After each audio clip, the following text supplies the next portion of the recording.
My 31 female fiancé's 30 male ex 29 female died and my relationship is in shambles. Original post. My fiancé 30 male and I 31 female have been together for nearly 3 years. We were super excited for our wedding that's gonna take place 6 months from now. I had a hard boundary against exes in the relationship, and we both agreed to that. No pictures, no contact, no stories, nothing. Prior to meeting me, he was in a serious relationship for about the same time as us. However, his ex 29 female one day told him she no longer loves him and they broke up. He was heartbroken and it took him months to heal. Since his ex was blocked, her mom contacted my fiancé and told him she had cancer and wanted to meet him one last time. This was a difficult decision considering my boundaries, but I felt really sorry this girl was losing her life so young. So, I supported my fiancé's decision to see her, but on the condition that I'll be in the same room as them. Apparently, she had developed skin cancer, and the doctor had drawn up a prognosis for her a few months before they broke up. The ex told both of us that she wanted him to lead a happy life with a woman who could share a life with him, and wished us well. That's why she lied about not loving him anymore, and that she always loved him all this time. She recently died 3 weeks ago, and my fiancé is a mess. I can't unsee the way they both held each other's hands, and a look of nostalgia and love in his eyes for her as I was looking on, feeling like an outsider. It's so difficult and hurtful to see him cry about another woman who he once loved. I literally can't unhear things he said to his mom in the kitchen one day. I wonder what life could have been like with her. We could have been a happy family of our own. She wanted kids with me, and we could have named her Rose like she wanted. Where does this leave me? Why mine his life still if he'd rather be with someone else? I promised myself that I'll only ever be with a guy for whom I am his one and only, and first priority. I saw that in him before, but now I don't know. Trust me, I am not a heartless person, and I would rather not put myself in any position where I'll be considered myself a monster. But this feels incredibly complicated and extremely hurtful to feel like a third wheel in my once happy, thriving relationship. He has been reaching out to me for support, and I lent a listening ear. And he has been telling me so many stories from his time with her, and I didn't like one bit of this. My therapist told me while having empathy is important, I shouldn't have to lose myself in my relationship, even if circumstances are hard. Then 2 days ago, he received a package in the mail, and it was from the ex's sister. Apparently, it was a photo album from their old times that the ex wanted him to have. My fiancé held it so gently and teared up a little, and I literally broke down on the floor crying, having a panic attack. I think I almost unloaded all of what I've been feeling. The third wheel, the unfairness of the whole situation based on what my boundaries around exes had been, my anger at the ex for inserting herself in our lives for no good reason, when both of us were literally so happy with how things were panning out regarding our wedding. Then questioning where his loyalties lied, and I think I did it in one of the most hurtful ways. I told him that we need to pause our wedding plans for now, and wanted a week or two off to think about our relationship. I'm at my sister's place, and haven't been able to sleep or eat properly ever since. It's almost as if I'm falling out of love with my fiancé, and he has been calling and texting me nonstop. I feel so guilty right now. He had self-ending tendencies years ago, and I'm afraid I might trigger that. He says his ex already passed, and it's gonna break him if I left him too. If I left him too? Emphasis on the too. I'm just done. What the heck am I supposed to do? Now for the top advice before reading the update. How did your partner respond after you shared your feelings?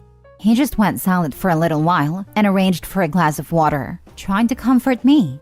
But I didn't want him to touch me because of how violated I felt. That's when I decided to pack a bag and told him we need to be away for a few days to really think about our priorities in this relationship. I could see some shame in his eyes too, as he didn't really try hard to stop me, because it was a losing battle to convince me to stay. Well, this is wildly complicated. On one hand, I think he's in mourning for not only this person, but also the relationship he thought they had. He mourned the relationship of someone who didn't love him, and I don't want to be that person, but he loved her, so her admission shifted things. On the other hand, I can understand your feelings. You're not a replacement for this woman and shouldn't be made to feel that way. I do think that once it's grieved all of the individual things, assessing things will be easier. But there also should be acknowledgement that like things said in anger, things said in grief also cannot be undone. If there is not anything he can do to truly undo the image you now have, then you need to be honest with yourself about that.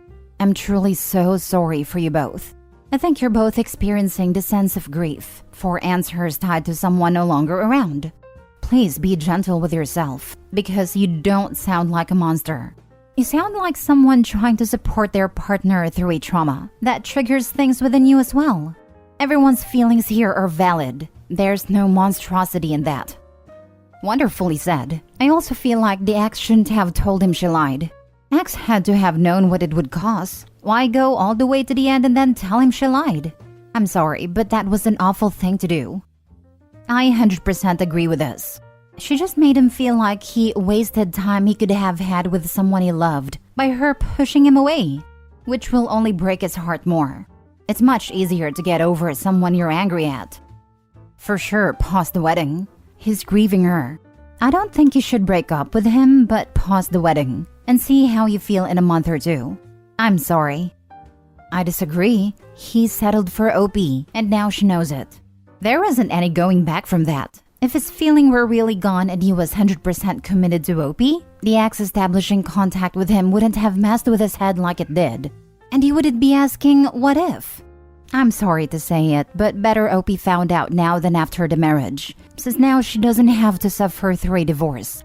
The only way forward is dumping this man, who honestly doesn't sound like he ever got over his other relationship, and rebuild her life, since marriage is hard enough without having a half-hearted partner to lug around as well. Damn dude, have some sympathy. Someone he cared about left him, let him move on. Called him back to tell him she never stopped loving him, died, then his current girlfriend is having some issues and want to leave him, and you're painting him the villain? Maybe they will break up, maybe they won't. Maybe they need to, maybe they don't. Give the guy some props. He did everything he was supposed to, and through no fault of his own is getting butt kicked in by life. Now for the update. To those some of you who had the most vile things to say to me, maybe because you have the baggage of a widower or plain no relationship experience, or can't understand that human emotions are complex because your lack of awareness is showing. After the initial shock of those judgmental comments wore off, I decided it was better to completely disregard any judgment that questioned my boundaries and how I handled my feelings. There simply cannot be three people in this relationship, and I refuse to believe otherwise. Many of you thought they could do better by teaching me about marriage vows, but all of you are forgetting that marriage vows also mean forsaking all others in mind, body, and spirit. She might be not physically present, but he would be in a different headspace emotionally. A part of him permanently will belong to her memories. There's nothing wrong with that inherently, but it's just not for me. Some of you have different standards of partnership, and that is okay. What is not okay is shaming those that have them and pretending you are better than me and would not have felt hurt if you were in my shoes. I guess on Reddit, if you can't accept downright emotionally cruel behavior from your grieving partner, you are insecure. Guess what? I'd rather be insecure than accept that my partner's heart longs for someone else. There were also some Redditors that were truly a piece of work because they assumed that my therapist was stroking my ego. Why do you assume that your opinion matters more than that of a literal professional? Laughing out loud, and no, it was she who advised me to be flexible about my boundaries when I supported my ex to see his ex. But even she didn't anticipate how bad it got with the whole love confession. Everyone says that I am jealous of a corpse for competing with a dead person. I think you're ignoring the elephant in the room. Like, these phrases don't even make sense to me. How is it even possible to be jealous of the dead? The elephant in the room is my fiancé's emotional and relational fidelity, a full 100% commitment to me and only me, which isn't possible if you are dating a freshly grieving widower or someone who is actively longing for another person that isn't their current partner. Plus, all of those people who are questioning my boundaries have no idea what they are talking about, and rather embody the pick-me and bothered non-jealous girl trope on Reddit. And maybe I made a mistake in staying in that room, but I guess also not. because my fiancé said if I wasn't there, he wouldn't have told me anyway, because of how complicated it would have gotten. I guess it was the right call after all, no matter how many people like to disagree. And the fact that I knew what was going on in his heart, enabling me to leave, confirms why I need those boundaries. Had I been firm about him not going to see her, I wouldn't have been left feeling like a divorcee. I don't have the energy to elaborate on how many fond stories I have listened to since her passing, but one thing stands. The fact that he moved on from the initial breakup only because she decided to end things makes me feel like he's only settling for me. And the only reason I am with him today is because of how he couldn't build a life with her.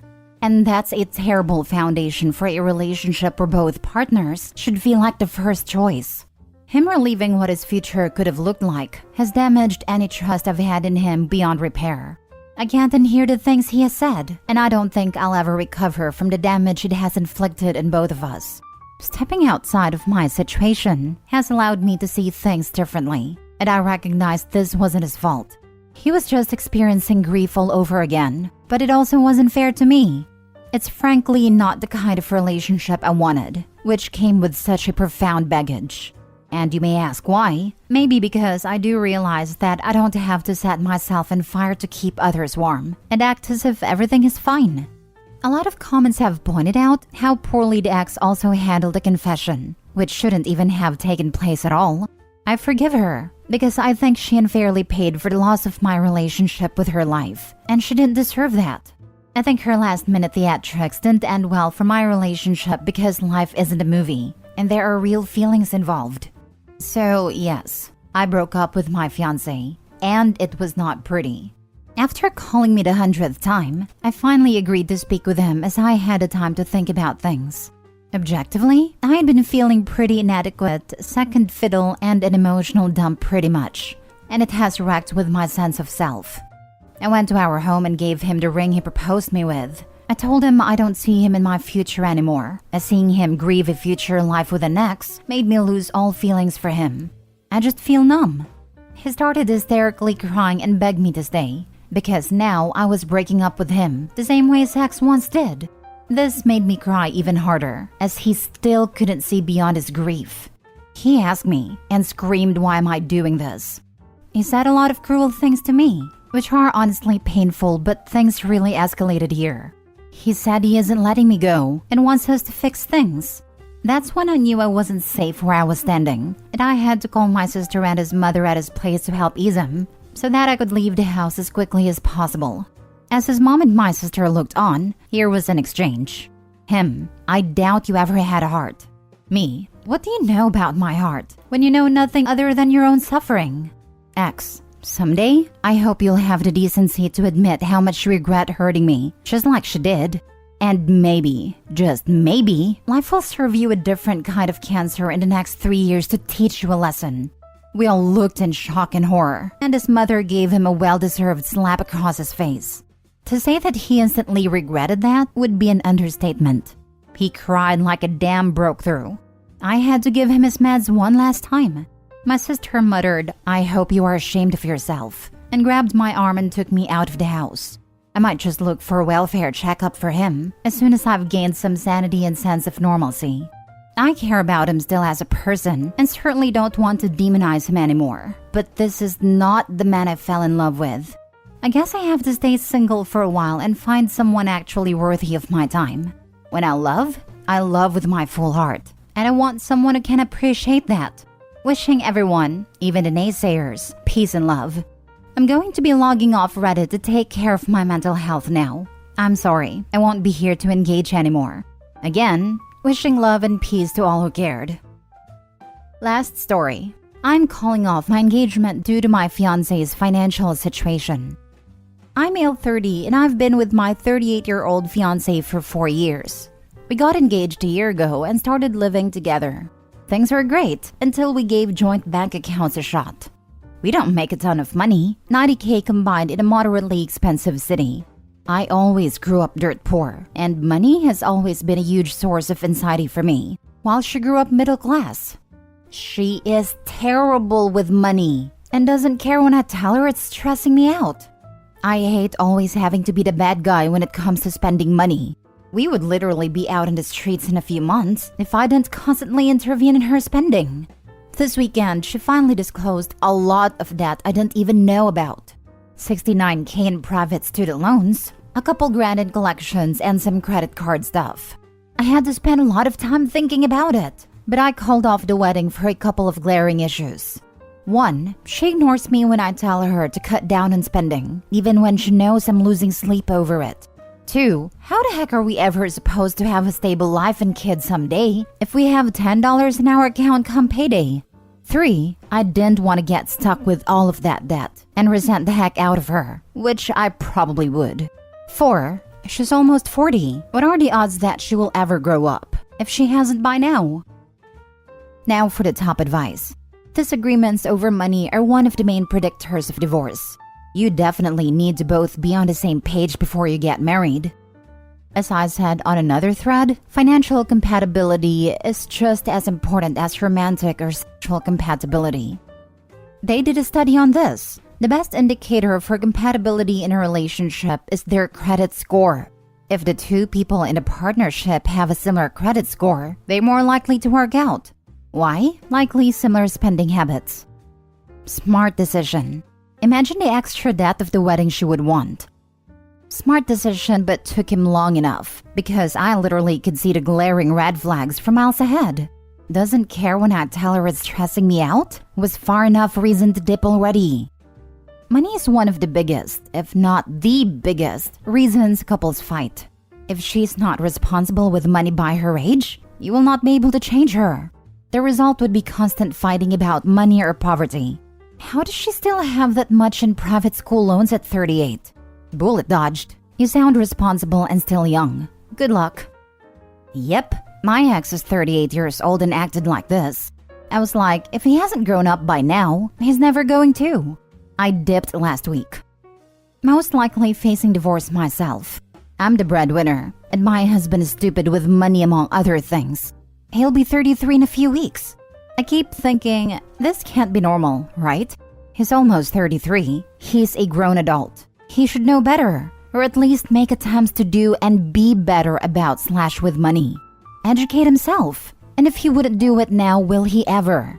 Thank you for giving me some extra perspective as I face an uphill battle in this process.